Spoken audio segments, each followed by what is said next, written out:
তোমাদেরকে বলছি, এটা চিনতে পারছো এটা কী শাক? আমি কিন্তু প্রথমে চিনতে পারিনি। এটা হলো চাল কুমড়ো শাক। এই রেসিপিটাই আজকে শাশুড়ি মায়ের কাছ থেকে শুনে করব। সেটা কিভাবে করব তোমাদের সাথে অবশ্যই শেয়ার করব। নমস্কার, সবাই কেমন আছেন? কেয়ার ঘরকন্যায় সকলকে স্বাগত। প্রথমে তো চাল কুমড়োগুলোকে কাটতে হবে। এগুলো না ধরা যায় না, কেমন শুঁয়োপোকার কাটার মতো হাতে ফোটে। চলো কাটাকুটি শুরু করি।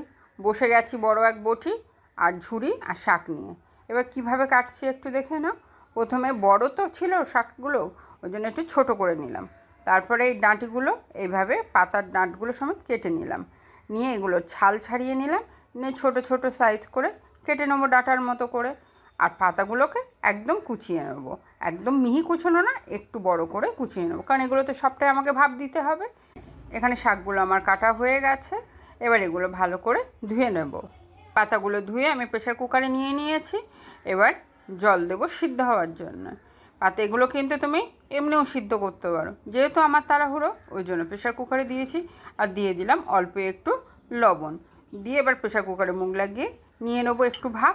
একটা সিটিও কিন্তু পড়তে দেবো না, হালকা একটু ভাপ দিয়েই নামিয়ে নেবো। এদিকে নিয়েছি কাঁঠালের দানা। কাঁঠালের দানাগুলো কিন্তু একটা দানাকে আমি দুখণ্ড করেছি। আর নিয়েছি অল্প একটু আলু, অল্প একটু পটল, অল্প একটু বেগুন, আমার যতটা প্রয়োজন। এদিকে একটা মশলা রেডি করে নেব। শিল পেতে ফেলেছি। এবার নিয়েছি 3 চামচ সর্ষে, 1 চামচ পোস্ত আর 4টে কাঁচা লঙ্কা নিয়ে ভালো করে ডলে ফেসে পিষে নেব। একদম মিহি পেস্ট করতে হবে, সেই জন্য জল দিয়ে দিলাম যাতে সর্ষেটা না তিতো হয়ে যায় এবং বাটাটাও খুব ভালো মতো হয়ে যায়। একদম মিহি পেস্ট রেডি। এদিকে কড়াইতে তেল গরম বসিয়েছিলাম, তেলটাও রেডি হয়ে গেছে। প্রথমে বেগুনগুলোকে ভেজে তুলে নেবো। লবণ হলুদ মাখিয়ে রেখেছিলাম। এখানে দিয়ে দিলাম 1 চামচ 5 ফোড়ন। এবার দিয়ে দিলাম কাঁঠালের দানা, যেগুলো আমি হালকা ভাপ দিয়ে নিয়েছিলাম।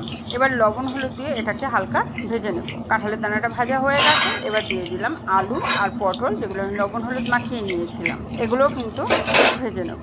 এবার কড়াইয়ের ঢাকনাটা দিয়ে দেবো 4 থেকে 5 মিনিটের জন্য, যাতে আলু আর পটলটা একটু নরম হয়ে আসে। এবার কড়াইয়ের ঢাকনাটা খুলে তোমরা দেখতে পাচ্ছ পটলটা বেশ নরম হয়ে এসেছে, আলুটাও কিন্তু বেশ নরম হয়ে এসেছে। এবার একটু নাড়াচাড়া করে দিয়ে দেবো চাল কুমড়ো শাকগুলো, যেগুলো আমি হালকা ভাপ দিয়ে নিয়েছিলাম লবণ দিয়ে। এবার এগুলো সব একসাথে ভালো করে মিশিয়ে নেব।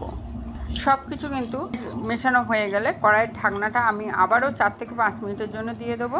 এবার কড়াইয়ের ঢাকনাটা খুলে সব কিছু নাড়াচাড়া করে দিয়ে দিলাম প্রায় 2 চামচ সর্ষে বাটা, দিয়ে আবারও সব একসাথে মিশিয়ে নেব। এবার দিলাম সর্ষে বাটা বাটি ধোয়া জল, সেটা 1 বাটি মতনই দিলাম, যাতে সব কিছু ভালো মতো সিদ্ধ হয়ে একটা মাখো মাখো ব্যাপার হবে, সেই পর্যন্ত কিন্তু ঝোলটা আমি শুকিয়ে নেব। এবার দিয়ে দিলাম স্বাদ মতো লবণ আর অল্প একটু চিনি। সব কিছু মিশিয়ে নেব। নিয়ে কড়াইয়ের ঢাকনাটা আবার 7 থেকে 8 মিনিটের জন্য আমি দিয়ে দেবো। এবার কড়াইয়ের ঢাকনাটা খুলে দেখে নেবো সব কিছু ভালো মতো সিদ্ধ হয়েছে কি না। এখানে দেখো সব কিছু ভালো মতো সিদ্ধ হয়েও গেছে, জলটাও অনেকটা শুকিয়ে এসেছে। এবার এর মধ্যে আমি দিয়ে দেবো 1 চামচ সর্ষের তেল, যেহেতু সর্ষে দিয়েছি সেই জন্য 1 চামচ সর্ষের তেলটা আমি এখানে দিয়ে দেবো। এবার ততক্ষণই নাড়াচাড়া করব যতক্ষণ না এই যেটুকু জল আছে শুকিয়ে যাচ্ছে।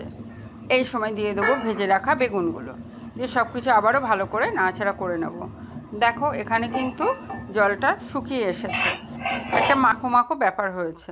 এবার কিন্তু আমি গরম গরম সার্ভ করে দেবো। তবে কেমন লাগলো আমার রান্নার এই রেসিপিটা তোমরা কিন্তু কমেন্ট বক্সে জানাতে ভুলো না। আর আশা করছি বাড়িতে নিশ্চয়ই একবার এই প্রসেসে রান্নাটা করবে। তবে আজ এই পর্যন্তই থাক, আবারও দেখা হবে নতুন কোনো এক রান্নার রেসিপি সঙ্গে নিয়ে। ভালো থাকবে, সুস্থ থাকবে। আর হ্যাঁ, আমার পেজটাকে লাইক আর শেয়ার করতে কিন্তু ভুলো না। আমার চ্যানেলটি সাবস্ক্রাইব করে নিতে কিন্তু ভুলবেন না।